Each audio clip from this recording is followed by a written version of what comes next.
Hola, muy buenos días, familia. Señor les bendiga. Doy gracias a Dios por un domingo más que nos podemos reunir aquí en este local para honrar al Señor a través de este tiempo. Les doy la más cordial bienvenida a quienes nos visitan por primera ocasión. Espero que se sientan como en casa, que el Señor los pueda confrontar y consolar, pero también a la vez quienes somos de casa, que el Señor pueda hablarnos en la mañana del día de hoy. Así que antes de comenzar necesitamos poner este tiempo en las manos del Señor. Vamos a orar a Él. Acompáñame a orar. Amado Señor, te damos gracias. Gracias porque podemos ver tus maravillas, tu amor, tu cuidado en nosotros, pero también en quienes no te conocen. Padre, permite que este tiempo pueda eh, ser de impacto para nuestras vidas. Padre, que tu palabra nos transforme, nos haga reflexionar y podamos responder a ti, Señor, no a alguna otra cosa, no al moralismo, no a las reglas, sino simplemente porque podemos ver tu amor y tu cuidado en nuestras vidas. Señor, utilízame para llevar tu mensaje, simplemente lo que ya está descrito en tu preciosa palabra, que la pueda transmitir de manera adecuada, segura, Señor, y que también caiga en corazones que te estén buscando. Que la obra sea tuya, Señor. Que el Espíritu Santo obre en cada uno de nosotros. Gracias, gracias, Padre, por esta mañana en Cristo Jesús. Amén. Acompáñame entonces a el libro de Apocalipsis. Estamos estudiando esta carta. Apocalipsis, capítulo 3. Vamos a estar el día de hoy en el capítulo 3. Seguimos con esta serie corta, eh, tomando como base el libro de Apocalipsis, titulado El mensaje a las iglesias, mi iglesia. Así que leamos el pasaje que corresponde en la mañana de hoy, capítulo 3, versículo 1 al 6 de Apocalipsis. Vamos a leerlo. Dice así: escribe al ángel de la iglesia en Sardis, el que tiene los 7 espíritus de Dios y las 7 estrellas, dice esto: yo conozco tus obras, que tienes nombre de que vives, pero estás muerto.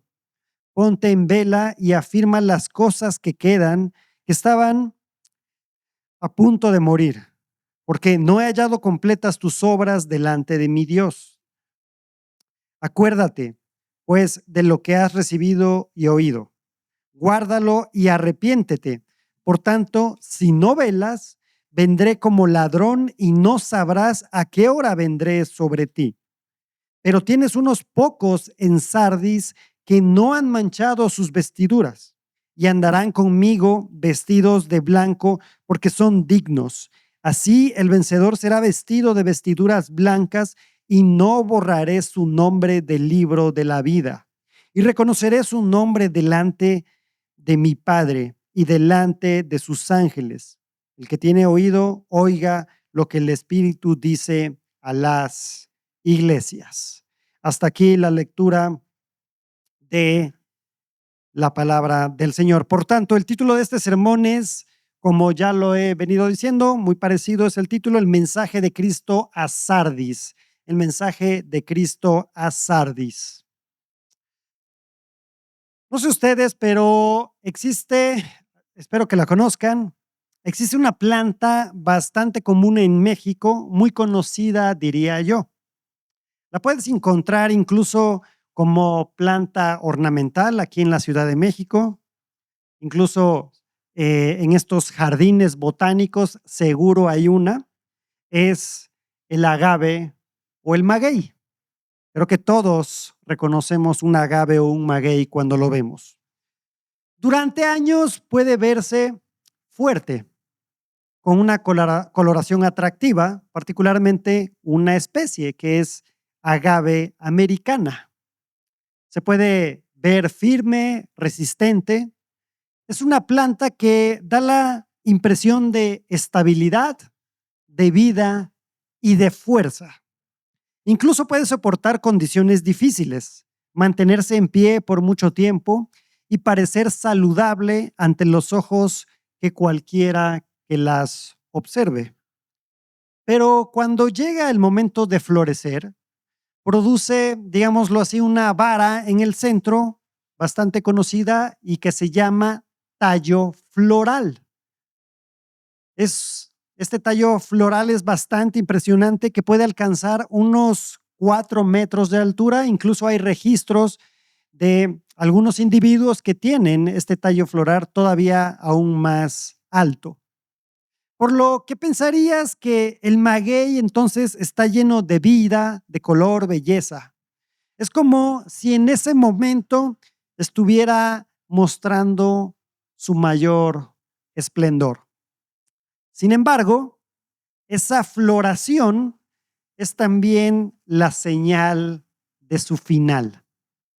Pues el maguey, esta especie agave americana, florece una sola vez y muere después.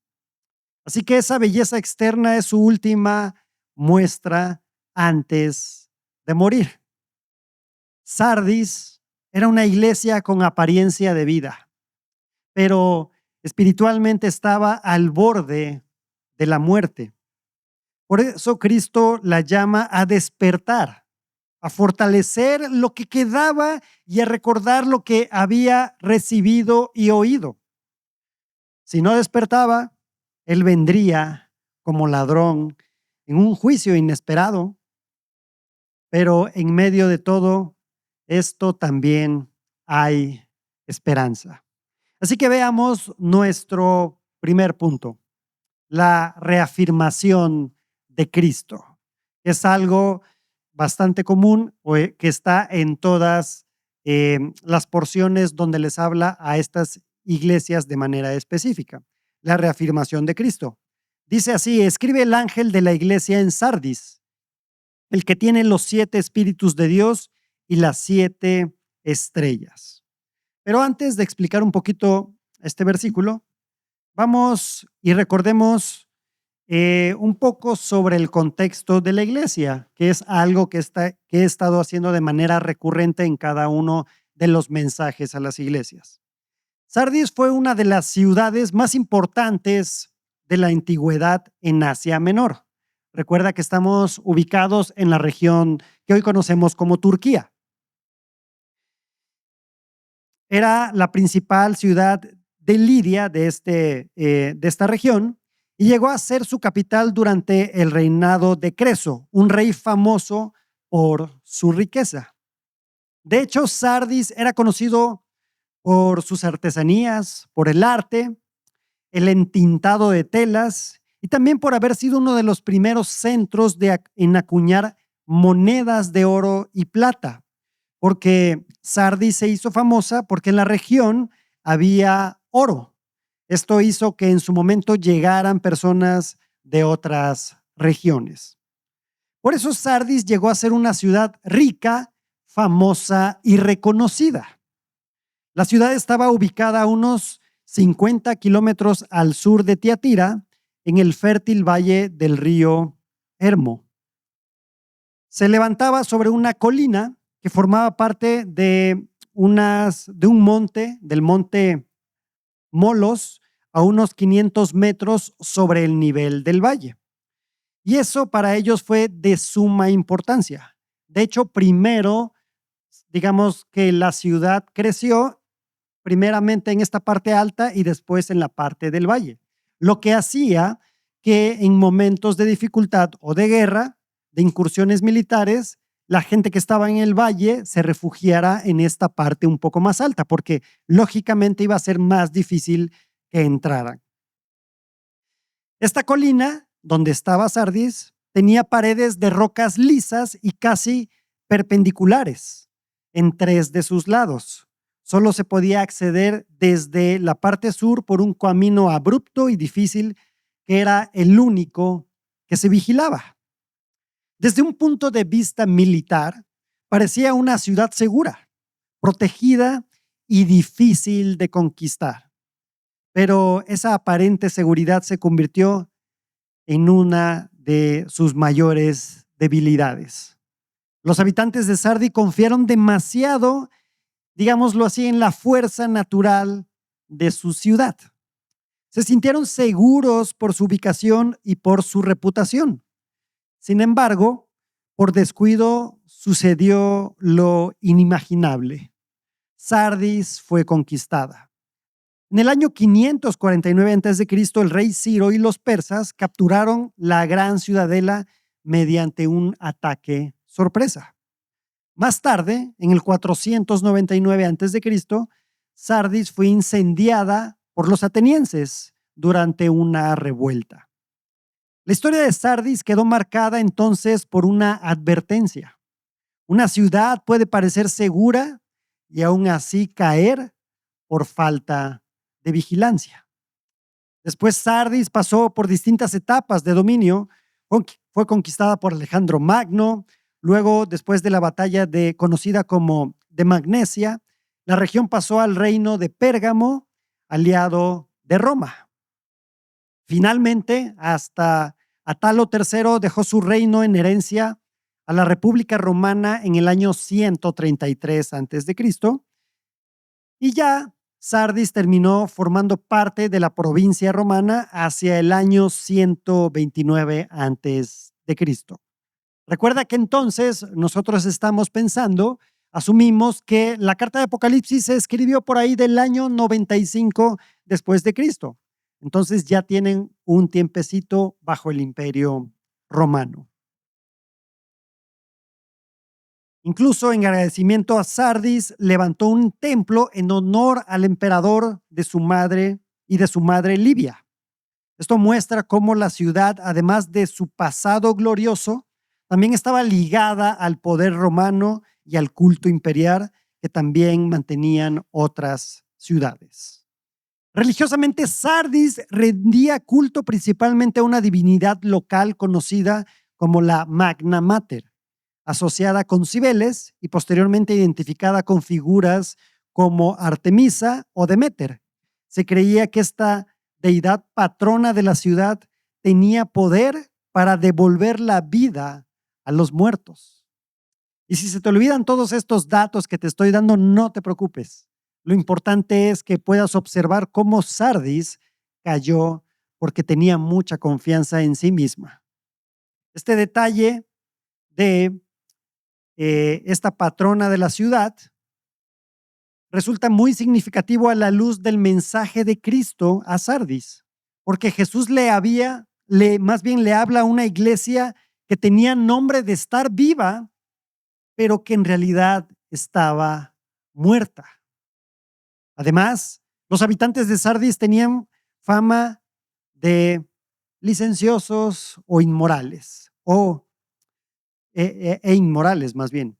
Era una ciudad rica, con historia, comercio, religión, prestigio y reputación, pero también era una ciudad marcada por la confianza en sí misma y la comodidad. Y así veamos ahora cómo Cristo se presenta a la iglesia en Sardis, el que tiene los 7 espíritus de Dios y las 7 estrellas, dice el Señor. Esta descripción nos recuerda que Cristo es el Señor soberano de su iglesia. Las 7 estrellas, como vimos desde el capítulo 1, representan a los mensajeros o guías espirituales de las iglesias. Por lo tanto, la imagen nos muestra a Cristo gobernando, sosteniendo y haciendo valer su autoridad sobre su iglesia por medio de aquellos a quienes Él ha puesto para guiarla espiritualmente.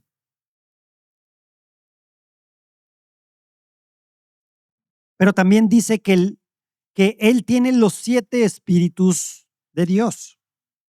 Esta expresión, ojo con esto, no significa que existan 7 espíritus santos, sino que apunta a la plenitud del Espíritu de Dios.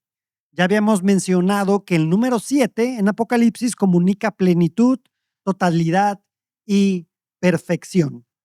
Así que Cristo se presenta como aquel que posee y comunica la plenitud del Espíritu a su iglesia. Y esto es muy importante para entender la condición de Sardis. Es sorprendente que Cristo no se presente aquí principalmente como un juez como lo hizo con Tiatira, aunque esta iglesia también enfrentaba una advertencia seria de juicio.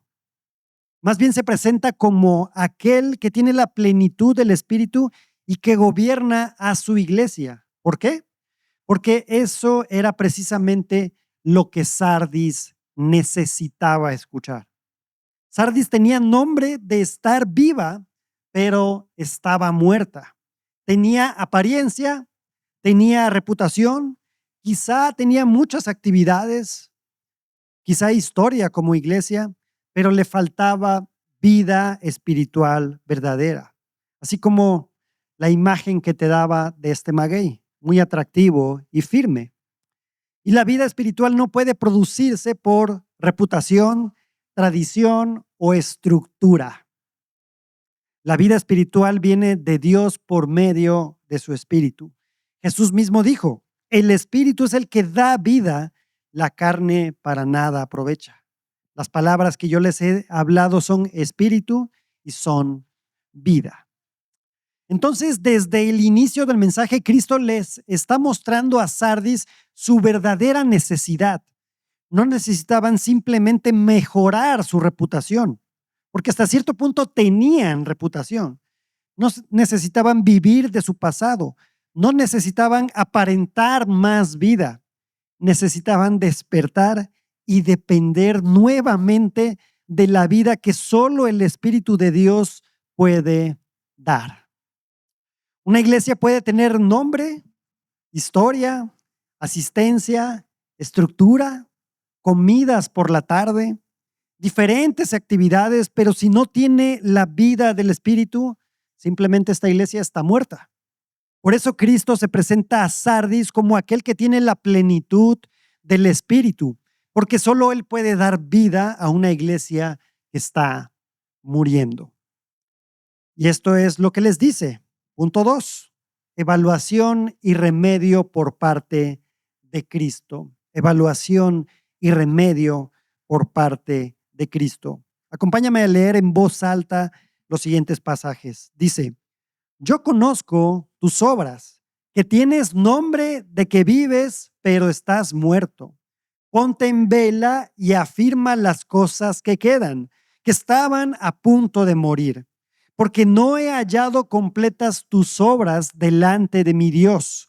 Acuérdate, pues, de lo que has recibido y oído, guárdalo y arrepiéntete. Por tanto, si no velas, vendré como ladrón y no sabrás a qué hora vendré sobre ti. Pero tienes unos pocos en Sardis que no han manchado sus vestiduras y andarán conmigo vestidos de blanco porque son dignos.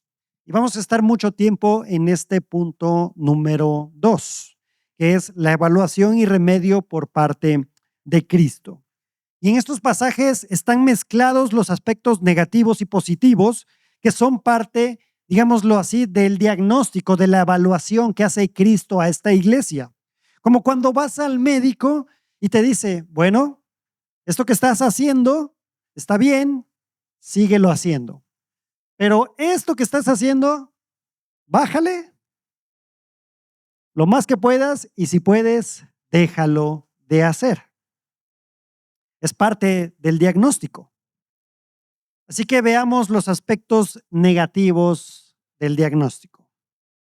Dice que conoce las obras que tienen nombre de que vives, pero estás muerta. Eso le dice a la iglesia. Podemos suponer entonces que estas obras eran meramente superficiales. Se veían bien superficialmente. Tal vez mantenían para con los de afuera una buena imagen, un buen comportamiento, buena coloración y altura, como el maguey. Aparentemente muy viva, pero que se menciona que está a punto de morir. El comportamiento que se podría esperar, o quizá la gente de Sardis decía, ok, esta iglesia se ve bien, no me incomodan. Como nosotros luego cuando venimos aquí los domingos por la mañana y colocamos una muy buena imagen, buenos días hermano, buenos días, Oh, ¿cómo estás? Bendecido. Shalom.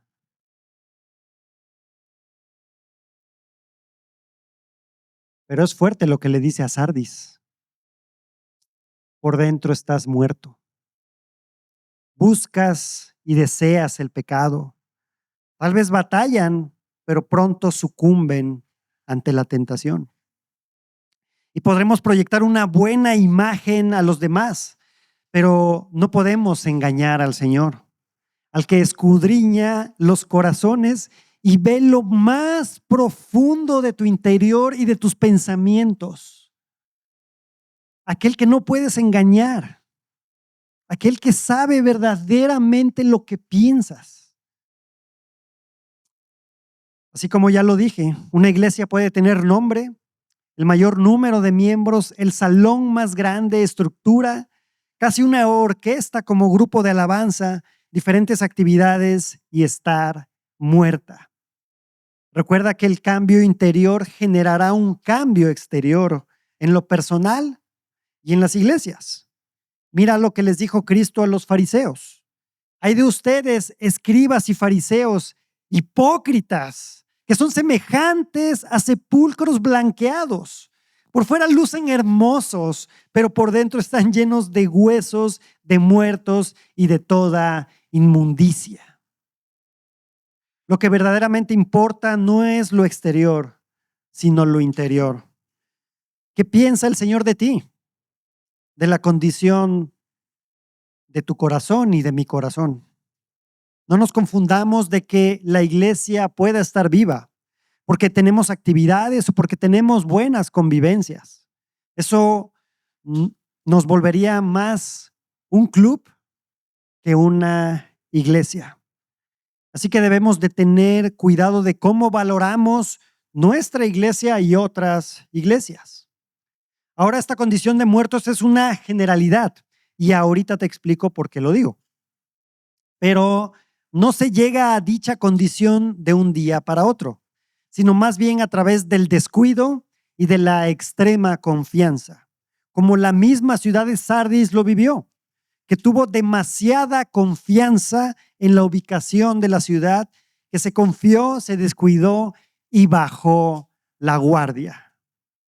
También llama mi atención que lo que no le dice a Sardis, comparándola con las otras iglesias. Por ejemplo, a Esmirna le dice que sabe que tiene tribulación, o a Éfeso que ha sufrido por el nombre de Cristo. Y aquí no tenemos eso, porque que no está siendo perseguida o por lo menos presionada por la sociedad. ¿Será que a este grado ya eran entonces tolerantes en medio de la gente y también la sociedad también era tolerantes con ellos? Porque para la persona no creyente, no cristiana, eso es algo muy bueno. Nada como unos cristianos buena onda que no hablan del pecado, que cualquiera puede venir y no necesariamente su vida debe de ser moldeada por el evangelio, porque podrían decir, puedes continuar así, nada de juicio, puro bálsamo, pura caricia. Jesús te ama, ¿no? Digamos que era una iglesia progresista hasta cierto punto, porque se acomoda o posiblemente se acomodó a las ideas actuales en su momento de su sociedad. Otro aspecto negativo es lo que vemos en la segunda parte del versículo 2, porque dice, porque no he hallado completas tus obras delante de mi Dios. Y esto nos habla de que posiblemente podían hacer más de lo que estaban haciendo. Pero no me malentiendas, porque las cosas casi siempre o generalmente se pueden hacer un poco mejor. Pero creo que aquí el Señor estaba esperando más de las obras de la iglesia, porque sí implica parte de nuestra responsabilidad. Un par de días de esta semana a la hora de dormir, no sé si a ustedes les pase, pero a veces uno piensa brevemente en lo que hiciste ese día o lo que dejaste de hacer. A lo mejor tenías una lista de propósitos y te acuerdas ya ahí cuando estás a punto de descansar y dices, no hice esto, fui descuidado con aquello. Ok, mañana lo resuelvo. Y estaba pensando brevemente y decía yo, ¿será que el día de hoy, solo por hoy, el Señor me podría decir, bien, siervo bueno y fiel? Evalúate y pregúntate lo mismo. ¿Podría decirte el Señor al terminar el día, bien, siervo bueno y fiel? Lo hiciste bien. Fíjate, esas obras que no eran completas fueron suficientes para dar a la iglesia de Sardis una reputación ante las personas. Aquellas obras eran insuficientes e inaceptables ante los ojos de Dios. No era simplemente más que movimientos sin sentido y sin vida de cuerpos muertos. Eran movimientos de zombies, acciones de zombies. Así que esas obras de la congregación de Sardis simplemente eran paliativos del problema espiritual que tenían. Eran acciones visibles que manifestaban cierta piedad, pero era un autoengaño. Pero no todo era negativo. También había uno que otro aspecto positivo. A pesar de todo esto que te he dicho, allí en el versículo 4 dice, tienes unos pocos que no han manchado sus vestiduras. Y por eso digo que es una generalidad de que la iglesia está muerta, porque es un remanente que no se ha manchado. Hay un remanente, pero son unos pocos. Y esos no eran suficientes como para cambiar la evaluación general de Cristo de que la iglesia estaba muerta. Y aquí no todo estaba perdido, ya que el Señor preserva este remanente. Fíjate lo que le escribe el apóstol Pablo a los romanos. Dice, digo entonces, ¿acaso ha desechado Dios a su pueblo? De ningún modo, porque yo también soy israelita, descendiente de Abraham, de la tribu de Benjamín. Dios no ha desechado a su pueblo, al cual conoció con anterioridad. ¿O no saben lo que dice la escritura en el pasaje sobre Elías? ¿Cómo suplica a Dios contra Israel? Señor, han dado muerte a tus profetas, han derribado tus altares y solo yo he quedado y atentan contra mi vida. Pero, ¿qué le dice la respuesta divina? Me he reservado 7,000 hombres que no han doblado la rodilla a Baal. Y de la misma manera también he quedado en el tiempo presente un remanente conforme a la elección de la gracia de Dios. Y esta iglesia, a pesar de que Cristo mismo dice, estás muerta, tiene un remanente. Pero en medio de una iglesia que Cristo describe como muerta, tenía ese remanente. No todos en Sardis se habían acomodado a esa reputación de estar vivos ante la sociedad. No todos se habían dejado llevar por la apariencia, por el orgullo espiritual o por la comodidad del mundo.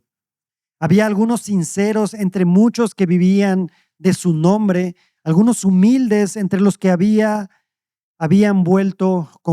que se habían vuelto confiados. Cristo describe a ese remanente fiel como aquellos que no han manchado sus vestiduras.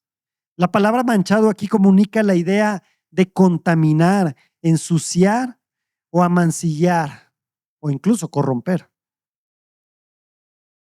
Y esto habría sido muy significativo para los creyentes en Sardis. ¿Por qué?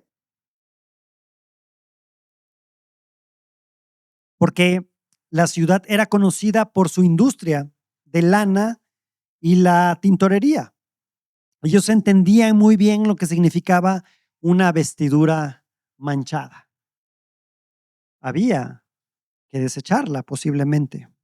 Por eso cuando Cristo dice que algunos no habían manchado sus vestiduras, está diciendo que en medio de una iglesia comprometida con la apariencia, había creyentes que no se habían contaminado.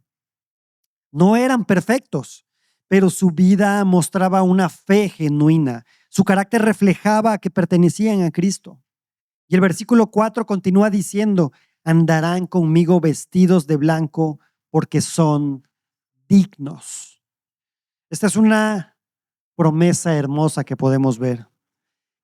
Cristo no solo reconoce que ellos no han manchado sus vestiduras, sino que promete que caminarán con él vestidos de blanco.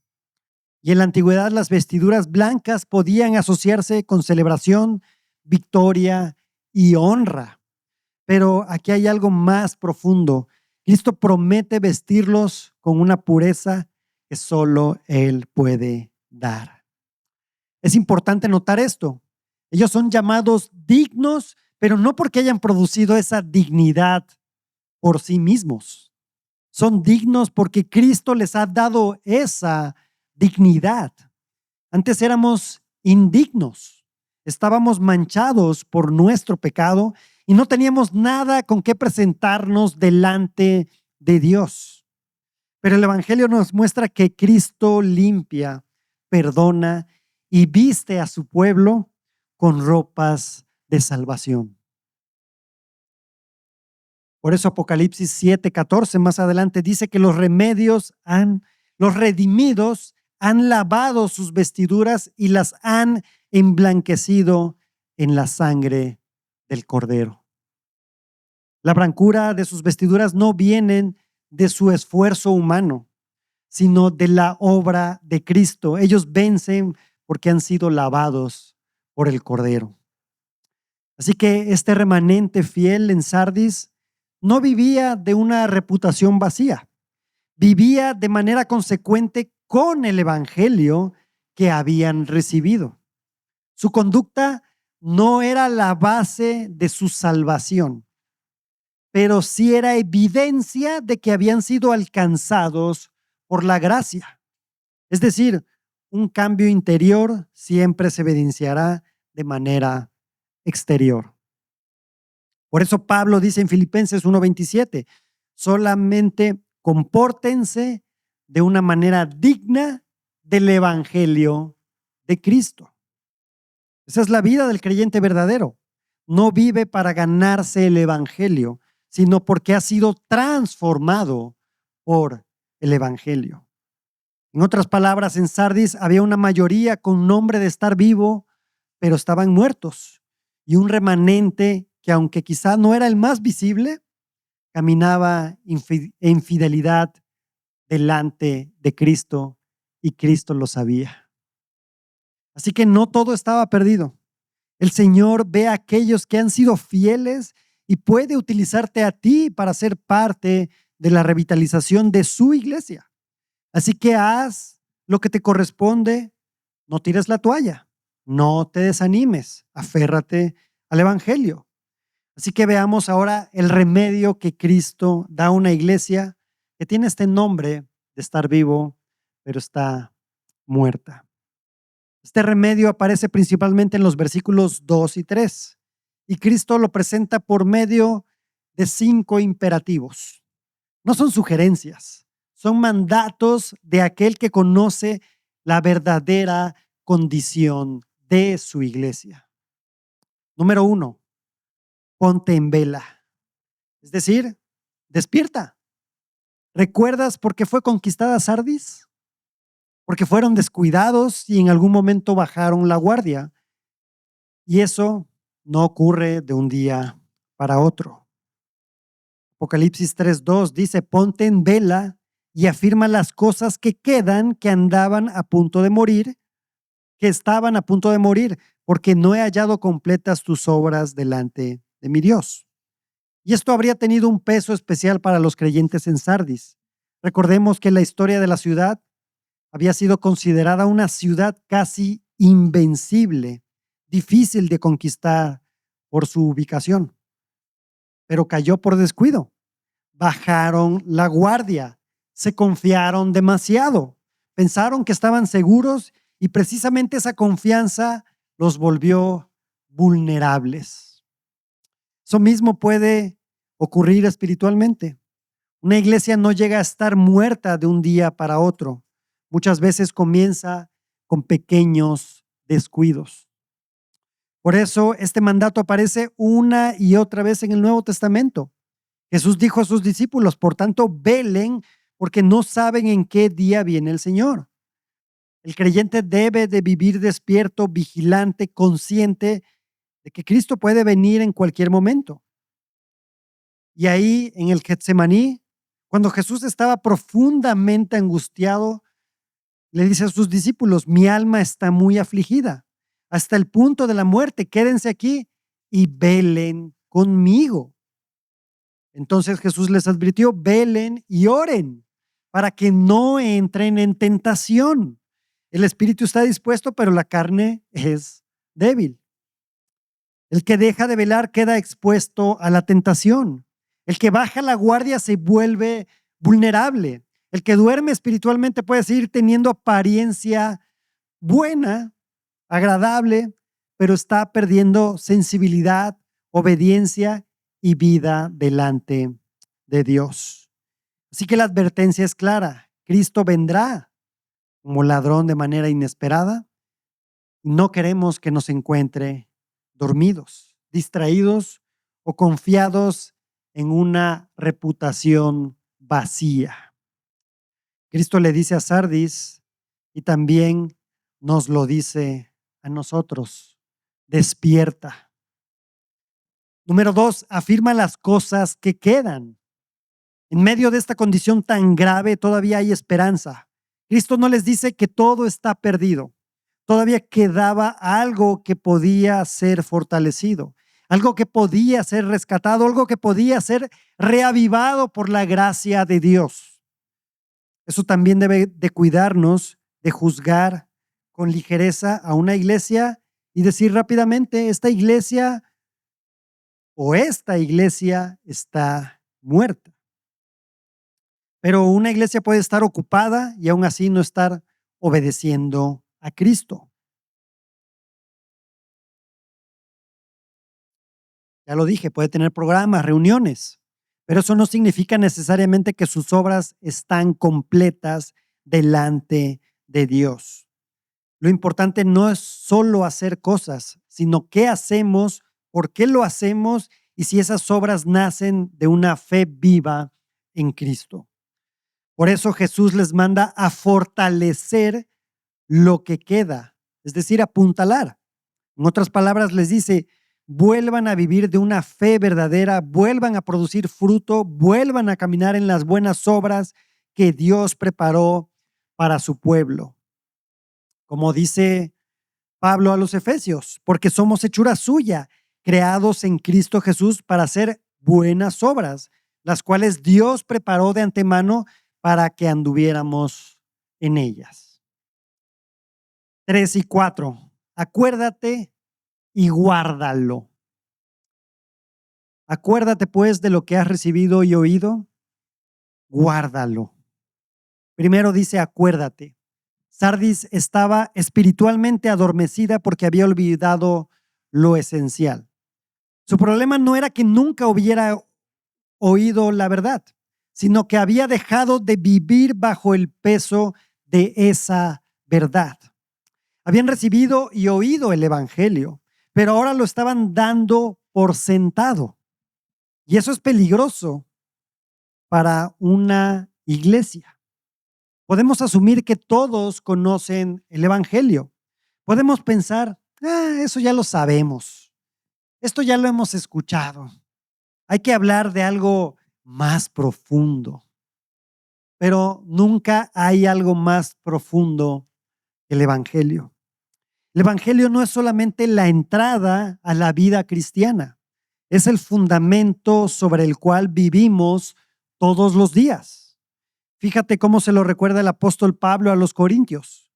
Ahora les hago saber, hermanos, el evangelio que les prediqué, el cual también ustedes recibieron, el cual también están firmes, por el cual también son salvos, si retienen la palabra que les prediqué, a no ser que hayan creído en vano. El evangelio es la buena noticia de que aunque merecíamos el juicio de Dios por nuestro pecado, Dios envió a su Hijo Jesucristo para vivir la vida perfecta que tú y yo no podíamos vivir. Morir en nuestro lugar cargando nuestro pecado y resucitar para dar vida eterna a todos los que se arrepienten y creen en Él. Así que cree, no vaya a ser que mañana sea demasiado tarde. Por eso no podemos actualizar el Evangelio como si fuera algo viejo o insuficiente. Recuerdo que hace algunos años un compañero de trabajo me dijo, oye, creo que la Biblia ya le hace falta una buena actualización, ¿no? Porque contiene cosas muy antiguas. Y quizás no lo decimos así abiertamente, pero con el paso del tiempo podemos caer en algo parecido.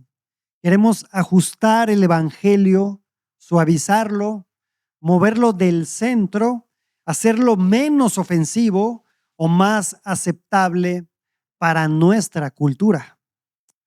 Pero Cristo no le dice a Sardis, actualiza lo que recibiste. Le dice, acuérdate, acuérdate. Vuelve al fundamento, recuerda el evangelio, recuerda lo que recibiste y oíste, porque una iglesia puede parecer viva por fuera, pero si olvida el evangelio empieza a morir por dentro, deja de ser saludable. Después viene el cuarto mandato, guárdalo. Es decir, no solo recuerdes el evangelio, obedécelo, reténlo, vive conforme a él. La vida cristiana no consiste únicamente en haber escuchado el evangelio y estar de acuerdo con él. Una señal de fe genuina es que esa fe produce obediencia, produce arrepentimiento. Pedro dice, pues han nacido de nuevo, no de una simiente corruptible, sino de una que es incorruptible, es decir, mediante la palabra de Dios que vive y permanece. Dios da nueva vida por medio de su palabra y por la obra del Espíritu Santo, pero esa nueva vida no queda sin fruto. El evangelio que nos salva también nos transforma. Por eso guardar el evangelio significa permitir que moldee toda nuestra vida, nuestras decisiones, nuestros deseos, nuestras relaciones, nuestras prioridades, nuestra manera de servir, nuestra manera de tratar al prójimo y nuestra manera de vivir como iglesia. Si obedecemos el evangelio, no viviremos movidos por las pasiones del mundo, sino por el poder del Espíritu. Pablo dice, digo pues, anden por el Espíritu y no cumplirán el deseo de la carne. Entonces Cristo está llamando a Sardis a volver al evangelio y a vivir conforme el evangelio, no a recuperar una reputación, no a maquillar su muerte con más actividad, como esos sepulcros blanqueados, no a producir buenas obras desconectadas de Cristo, sino a recordar lo que recibieron, guárdalo con fe y obedecerlo por el poder del Espíritu Santo. Una iglesia despierta es una iglesia que no da por sentado el evangelio, lo recuerda constantemente, lo predica no solo desde el púlpito, lo canta, lo cree, lo obedece y lo aplica en toda la vida. Porque cuando el evangelio deja de estar en el centro, la iglesia puede conservar el nombre de estar viva, pero empieza a perder la vida. Y finalmente les dice, arrepiéntete. Después de llamar a Sardis a despertar, fortalecer lo que queda, recordar el evangelio y guardarlo, Cristo ahora los llama al arrepentimiento. Es decir, no basta con reconocer que algo anda mal. No basta con admitir que la iglesia ha perdido vitalidad espiritual. Cristo llama a un cambio profundo.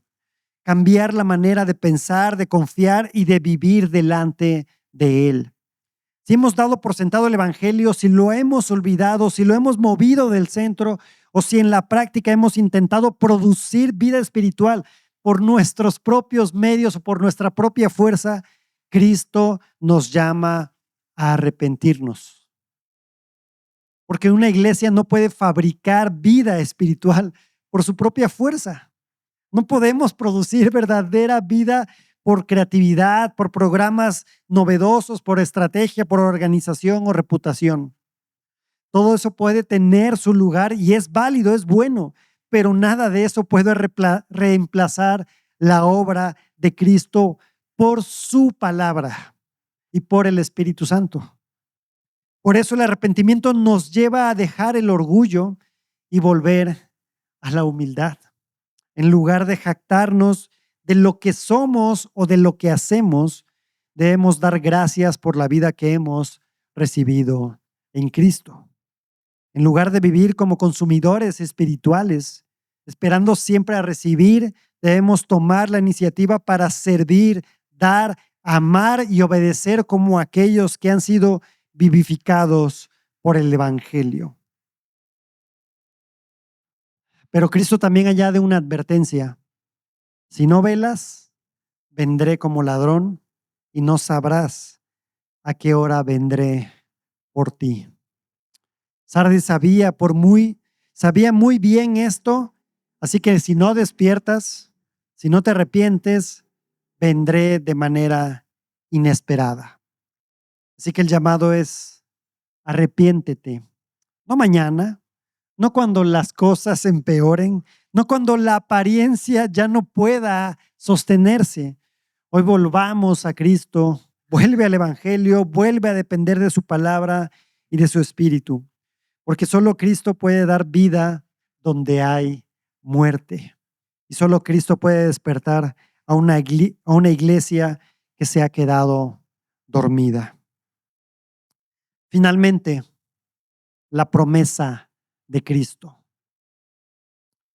Así, el vencedor será vestido de vestiduras blancas y no borraré su nombre del libro de la vida y le reconoceré su nombre delante de mi Padre y delante de sus ángeles.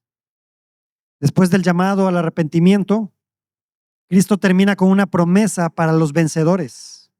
Ya en el versículo 4 había dicho que algunos en Sardis andarán conmigo vestidos de blanco porque son dignos. Y debemos recordar algo importante.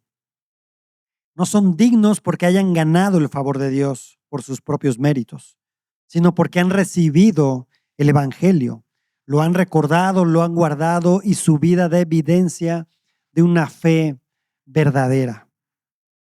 Y ahora en el versículo 5 Jesús amplía esa promesa.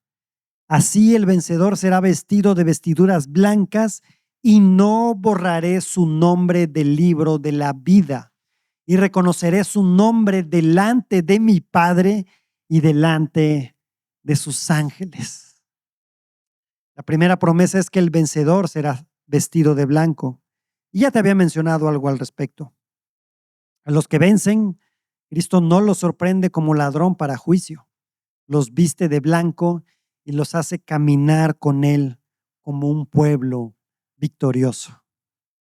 La segunda promesa aquí es esta: no borraré su nombre del libro de la vida. Esta frase no significa que un verdadero creyente pueda perder su salvación. Ojo con esto. Jesús mismo lo dijo: yo les doy vida eterna y jamás perecerán y nadie les arrebatará de mi mano. También dijo: mi Padre que me las dio es mayor que todos y nadie las puede arrebatar de la mano del Padre. Entonces esta promesa debe entenderse como una garantía para el verdadero creyente y como una advertencia para quienes solo tienen apariencia de vida. Quienes no perseveran, quienes no obedecen el evangelio, quienes solo tienen nombre de estar vivos, pero permanecen espiritualmente muertos, demostrarán que nunca pertenecieron verdaderamente a Cristo. Como Jesús advierte en Mateo 7, no todo el que dice Señor, Señor entrará en el reino de los cielos, sino el que hace la voluntad del Padre. Pero para el creyente fiel, esta promesa es un consuelo inmenso. Cristo está diciendo, tu nombre está seguro conmigo. El mismo Cristo te dio vida por su palabra y por su espíritu también te guardará hasta el final.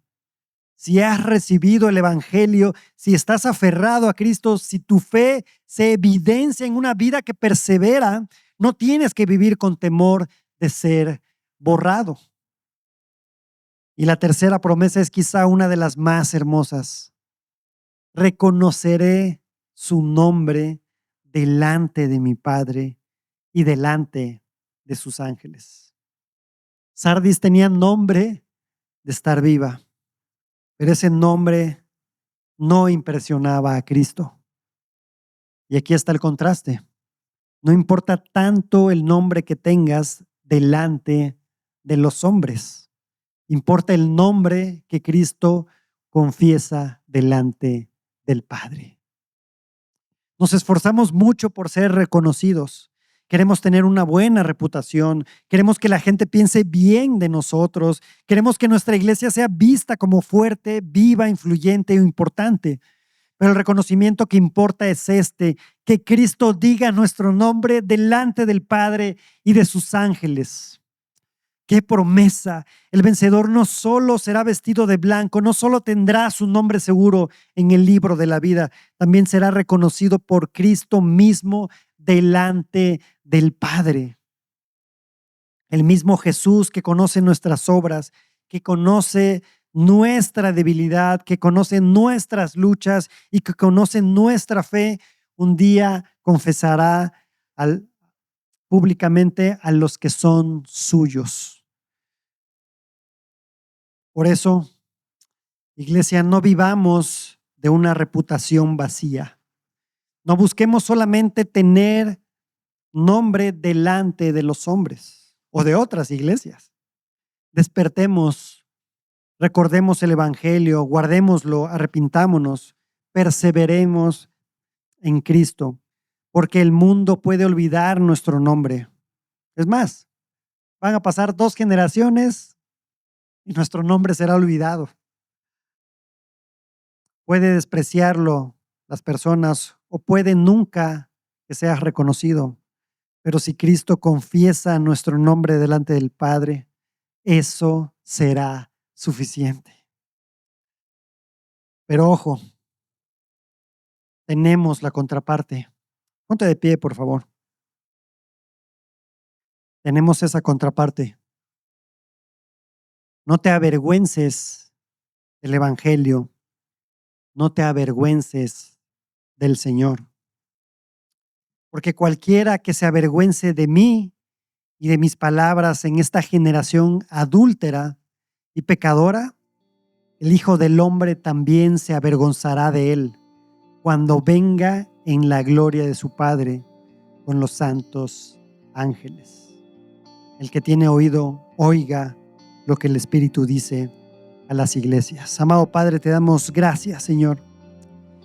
Gracias por tu palabra, porque tu palabra es viva y eficaz, porque tu palabra es suficiente para darle vida a los que están muertos. Porque a través de esa palabra que nos escuchamos aquí, es que escuchamos el Evangelio, nos arrepentimos y tú hiciste la obra en nosotros. Gracias, Señor, por tu palabra. Que sigamos meditando en ella, que pensemos no en la imagen que damos a los demás, sino en esa transformación interior que tú haces a través de tu palabra y del Espíritu Santo. Gracias, Señor, porque nos diste vida cuando estábamos muertos a través de la vida y obra de Cristo. Gracias, Padre. Amén.